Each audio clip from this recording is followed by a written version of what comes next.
মাত্র 500 টাকায় একটা পুরা ইলিশ, তাও আবার মাওয়া ঘাটে। ভাবা যায়? Hello everyone, welcome to another new blog. আজকে ফিরছিলাম ঢাকার পথে, দুপুর হয়ে গিয়েছিল, তাই ভাবলাম যে যেহেতু মাওয়া ঘাট দিয়ে যাচ্ছিলাম তাই লাঞ্চটা এখানেই করে নিই। আজকে আর কোনো ভালো রেস্টুরেন্টে গেলাম না, চলে গেলাম একদম পদ্মার কোল ঘেঁষে, যে দেখি ওখানে গিয়ে কিছু পাওয়া যায় কি না। এবং গিয়ে দেখলাম সেখানে পরিবেশটা সম্পূর্ণই আলাদা। ছোট ছোট অনেক সুন্দর দোকান, আর সেই সাথে ইলিশ মাছ খাওয়ার জন্য তো অনেক জায়গা।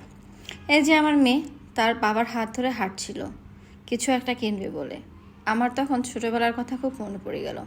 যখনই বাড়ি যেতাম এরকম পদ্মা ঘাটে বাবার সাথে নামতাম লঞ্চের অপেক্ষার সময় কিংবা ফেরির জন্য। ওকে দেখেও মাঝে মধ্যে আমার ছোটোবেলার কথা খুব মরে যায়।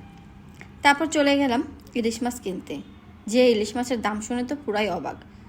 এখানে প্রথমে ওরা আমাদের কাছে চেয়েছিল 800 টাকা, পরে দাম কষাকষিতে এসেছে পড়লো 500 টাকায় একটা ইলিশ, তাও আবার 8 পিসের। এবং স্বাদের কথা কি বলবো, ভাজার পরে অপরূপ এক গন্ধ আর টেস্ট।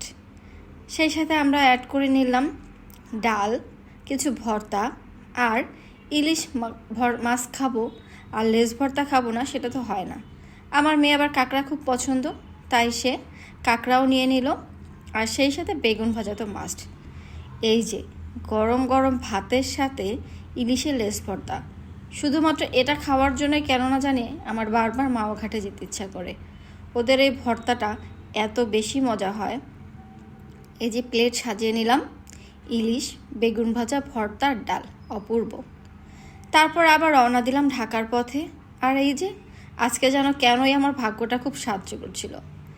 অপূর্ব একটা দৃশ্য, এই প্রথম এতবার যাওয়া আসার পথে এই প্রথম ট্রেন দেখতে পেলাম। দেখতে দেখতে চলে আসলাম বুড়িগঙ্গার কাছে, মানে ঢাকায় ঢুকে গিয়েছি। আজকের মতো এখানেই, ধন্যবাদ।